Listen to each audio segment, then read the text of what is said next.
Railway दुर्घटनेवरून एक प्रश्न पुन्हा एकदा ऐरणीवर आलाय, तो म्हणजेच परप्रांतीयांचा। आणि गेली अनेक वर्ष परप्रांतीयांचा मुद्दा जो पक्ष लावून धरतोय ती मनसे आता आक्रमक झालेली आहे। संतप्त मनसे कार्यकर्त्यांनी ठाण्यातील गावदेवी मैदानापासून ते अगदी रेल्वे स्टेशन पर्यंत मोर्चा काढला आणि यावेळी रेल्वे प्रशासनाविरोधात जोरदार घोषणाबाजी करण्यात आली।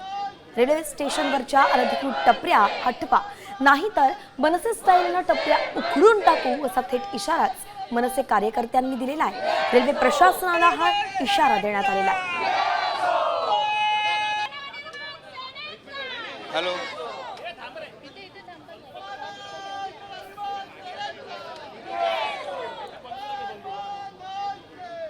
कशाला आम्ही ज्या वेळेला प्लॅटफॉर्मवर येतो त्यावेळेला आम्ही पुढच्या 5व्या किंवा 10व्या मिनिटाला ट्रेन पकडणार असू, तिथे वडापावची एवढी मोठी टपरी, पाण्याची टपरी, हे कशाला हवंय?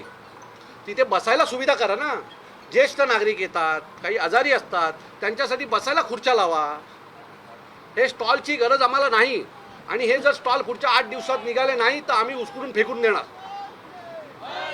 याच्या बाबतीत तुम्ही तात्काळ निर्णय घ्या। हे जे मध्ये मध्ये जे काही लोकांना पोसायला जे टेंडर काढलेत ना ते बंद करा, नाहीतर हे सगळे स्टॉल आम्ही उद्ध्वस्त करून टाकू। आज आमची तुम्हाला ताकीद देतो या बाबतीमध्ये। एकंदरीतच मुंबईतील अपघाताला आपण पाहतोय परप्रांतीयांना आता धारेवरती धरले जात आहे, कारण की यावरून राज ठाकरेंनी पत्रकार परिषद घेऊन परप्रांतीयांना या अपघातासाठी जबाबदार धरलं होतं। नेमकं काय मागण्या आहेत या सगळ्या आंदोलकांच्या, पाहुयात ग्राफिक्सच्या माध्यमातून। अपघाताची शक्यता 3 महिन्यांपूर्वी पत्राद्वारे दिली होती। कारवाईबाबत लेखी उत्तर मिळालं नाही। प्रवाशांची संख्या, त्या प्रमाणात ट्रेनमध्ये आसन क्षमता उपलब्ध आहे का, तक्ता सादर करा। दिवा सीएसएमटी लोकल सेवा चालू करण्यात येणाऱ्या अडचणींची लेखी माहिती द्या।